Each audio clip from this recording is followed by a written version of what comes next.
Datang Islam, Nabi Muhammad menjungkir balikkan tradisi kebiadaban jahiliyah terhadap perempuan tadi dengan menerima 3 surah dalam Al-Quran. Tapi gua saya kalau saya jelaskan ini biasanya saya kasih PR sama ibu-ibu. Dan PR itu penting karena kalau pulang ke rumah, Umi punya apa itu macam-macam bisa kasih sugesti dia baca surat An-Nisa. Jadi gacor itu ya. Jadi maskot.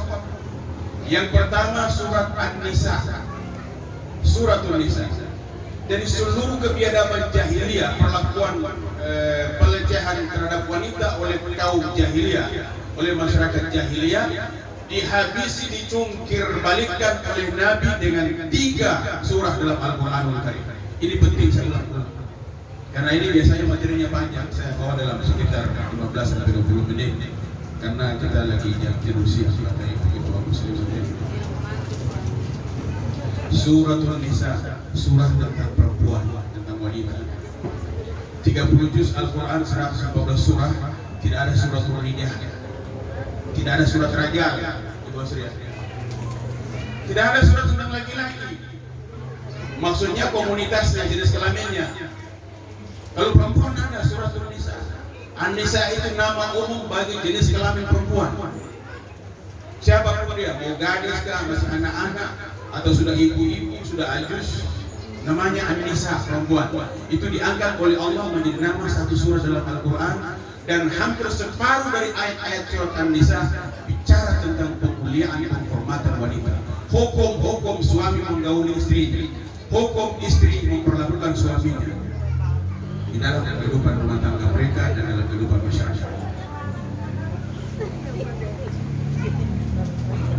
Yang ini harus dihafal. Setelah hafal Barzanji, mana ibu tadi yang melakukan kasidah Barzanji tadi. Kemudian yang kedua, Bapak Ibu sekalian, yang kedua, Allah menurunkan surat apa? Nah ini, kalau ini saya wajibkan dihafal. Tadi anjuran surat An-Nisa, ini wajib hafal. Karena ayatnya sekitar tidak sampai puluhan, yang pendek saja. Surat At-Talaq, tata tertib menceraikan istri. Tertib, bagaimana tertib kemudian kita muslimat ya?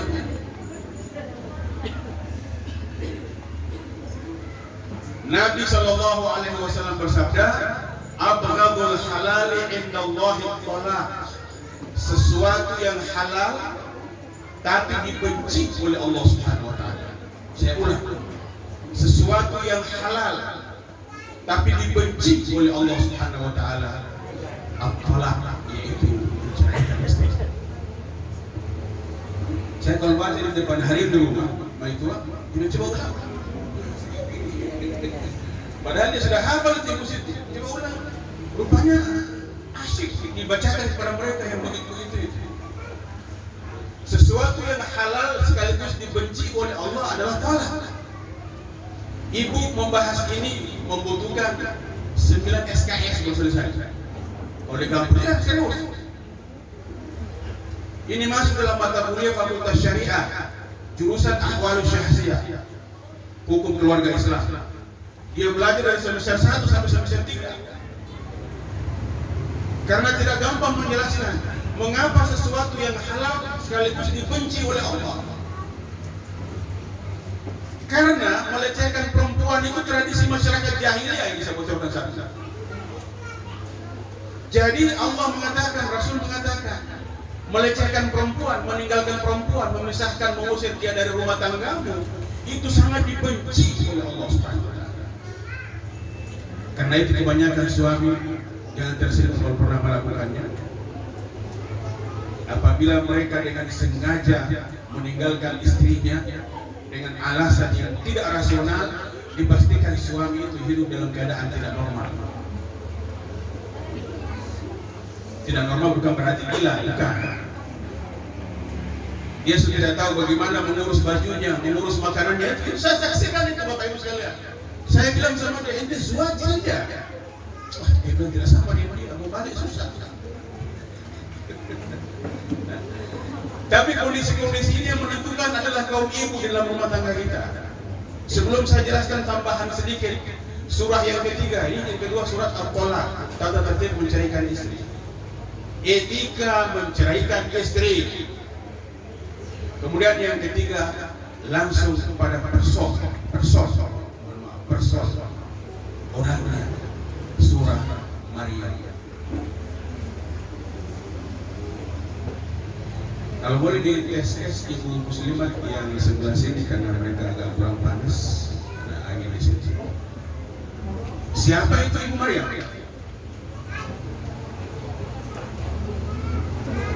Ibu dari Nabi Isa.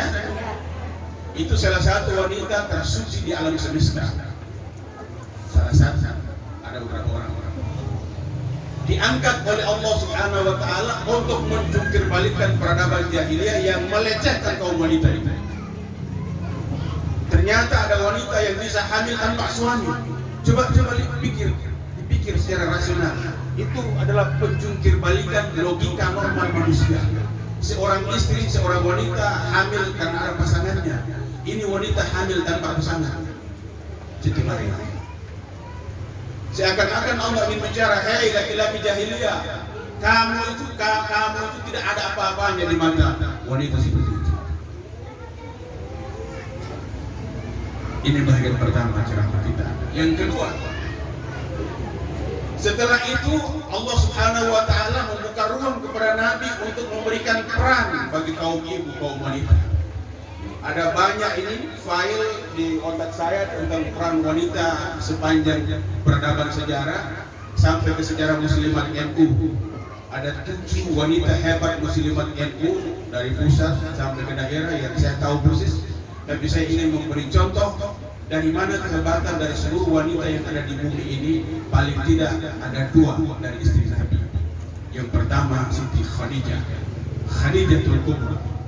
Nama lengkapnya Khadijah binti Khuwailid.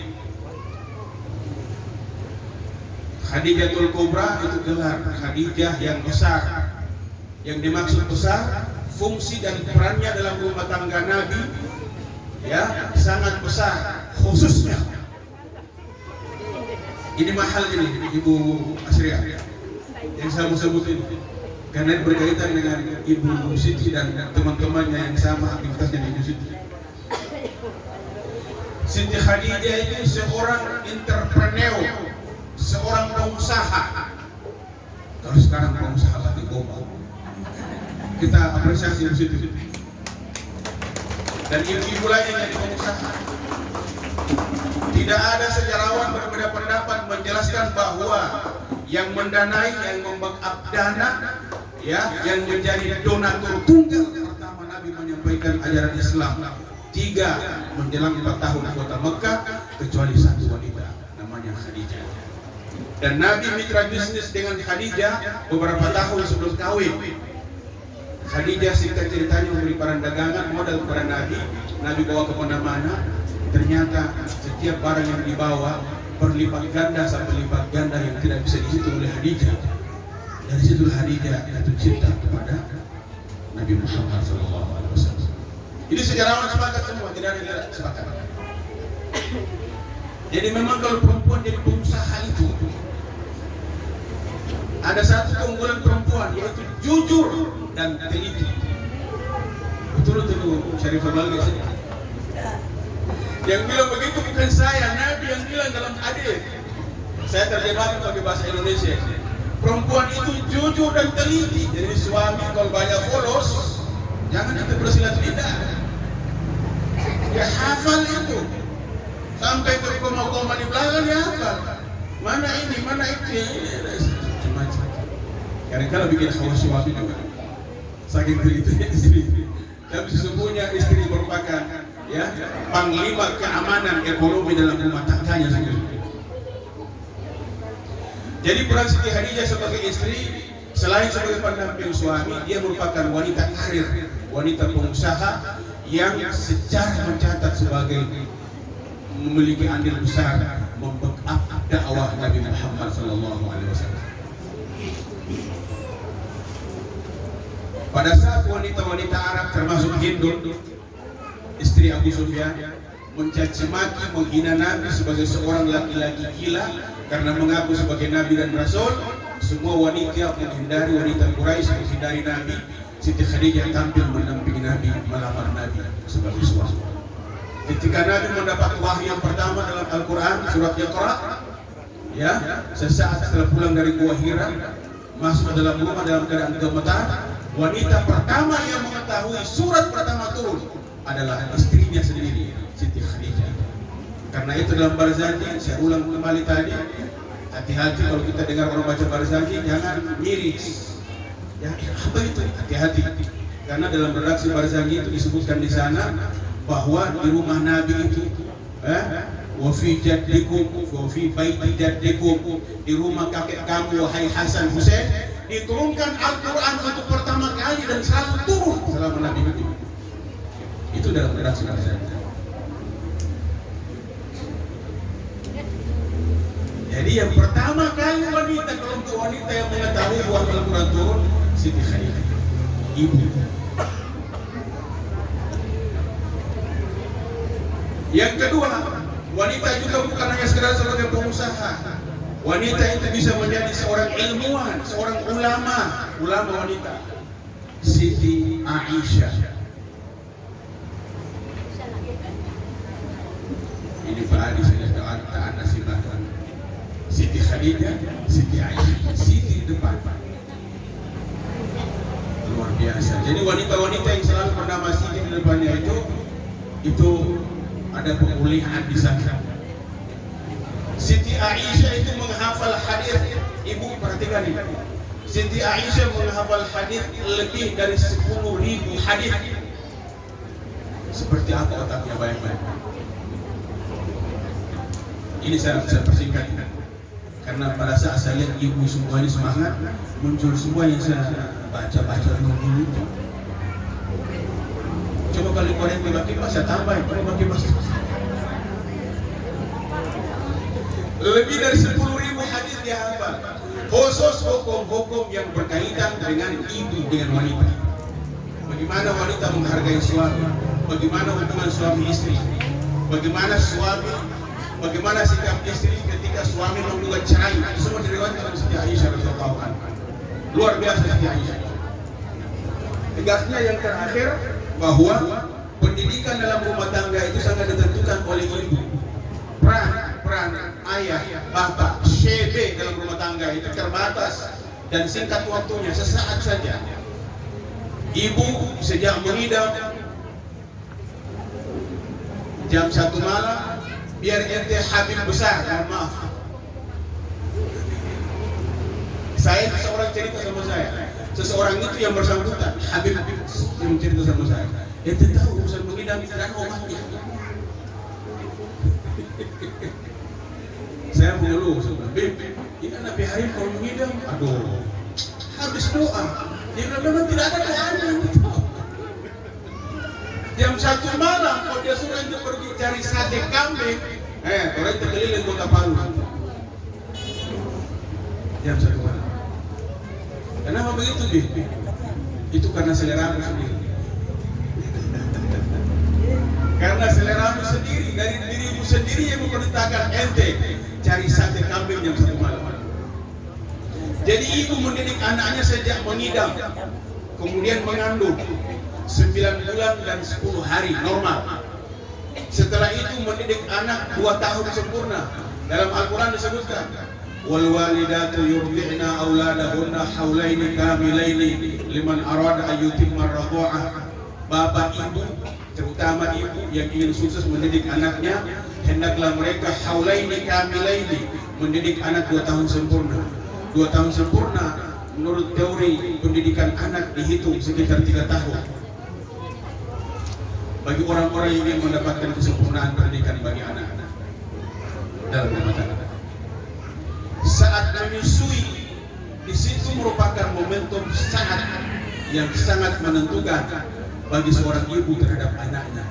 Karena itu mohon izin, mohon maaf ibu wakil gubernur, ibu-ibu hindari susu.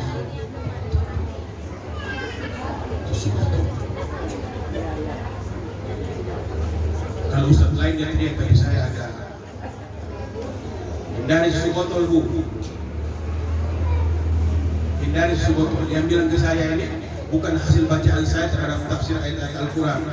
Ulama-ulama besar, habib-habib besar bilang ke saya, ente kalau ceramah bilang sama ibu-ibu hindari susu botol.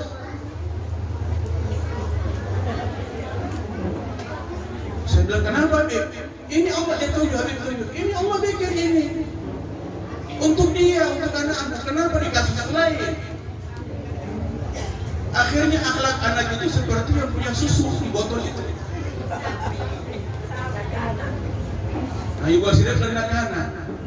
Betul, susah Bapak Ibu sekalian. Sementara ibu itu bermimpi, bercita-cita anak saya akan menjadi seorang pejabat, menjadi seorang ustadz, menjadi seorang dosen, menjadi seorang pemimpin, seorang aktivis, seorang pemimpin masa depan, pemimpin negara. Dikasih minum susu botol. Ini si cebol merindukan bulan. Kenapa? Nah, ini saya kutip pendapat Umi punya keluarga saudara sendiri, punya pendapat, punya fatwa ini. Almarhumah Profesor Haja Huzaimah Dahido Yambo Tukaili Tukaleke. Saya 2 tahun hidup di rumah beliau di Ciputat. Apa kata beliau? Saat ibu menyusui anaknya, dialog dengan anak di situ, lalu ajukan permohonan kepada Allah, ya Allah, keluar dari air bersih yang Engkau ciptakan, bersihkan jiwanya, ciptakan dia menjadi manusia sempurna dalam kehidupan ini. Tapi kalau di bawah bagaimana kamu berdoa? Kamu berdoa yang punya air itu orang lain, bahkan makhluk lain, bukan ibu. Terakhir Bapak Ibu sekalian, saya menangis kalau menjelaskan ini karena terlalu hormat, terlalu mulia ibu-ibu sekalian.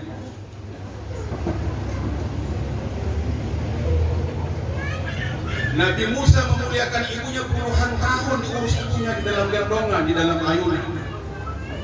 Nabi Musa tidak mau menyentuh makanan di atas meja kalau dia tahu makanan itu belum disentuh oleh ibunya. Karena itu ketika Nabi ditanya oleh seorang sahabat, 5 menit terakhir di jam usia, pokoknya jadi tema besar.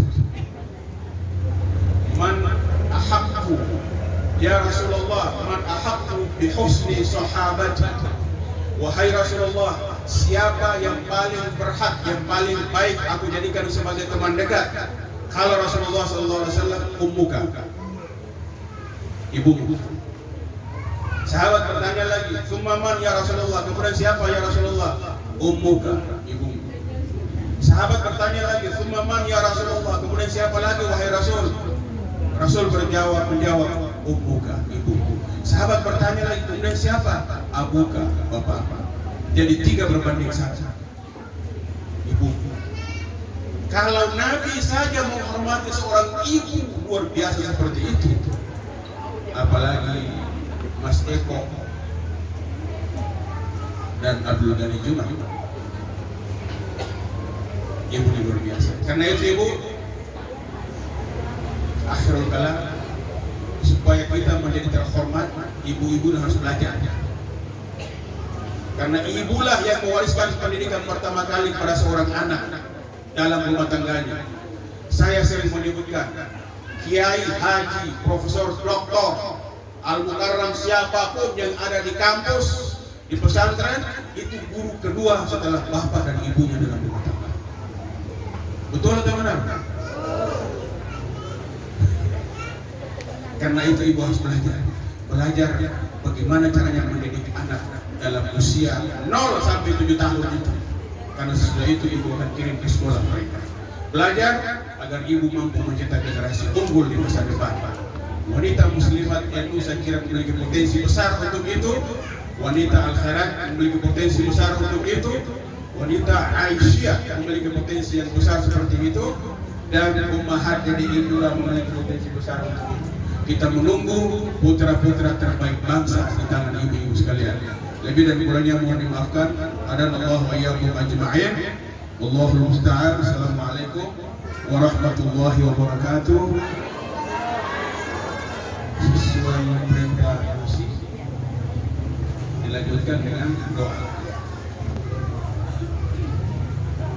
Bapak Ibu sekalian, mari kita akhiri peringatan Maulid Nabi besar Muhammad sallallahu alaihi wasallam oleh wanita muslimat NU Sulawesi Tengah pada hari ini, pengurus wilayah muslimat NU Sulawesi Tengah pada siang hari ini, dengan bersama membaca doa singkat. Bismillahirrahmanirrahim. Alhamdulillahirabbil alamin. Hamdan yuwafi ni'amahu wa yukafi mazidah. Ya Rabbana lakal hamdu kama yanbaghi li jalali wajhikal karim wa 'azimi sultanik.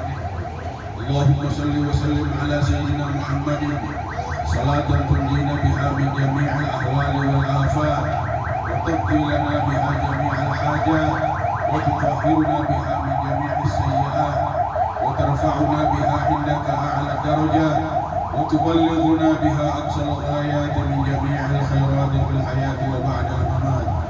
اللهم إنا نسألك العفو والعافية والمعافاة الدائمة في الدين والدنيا والآخرة.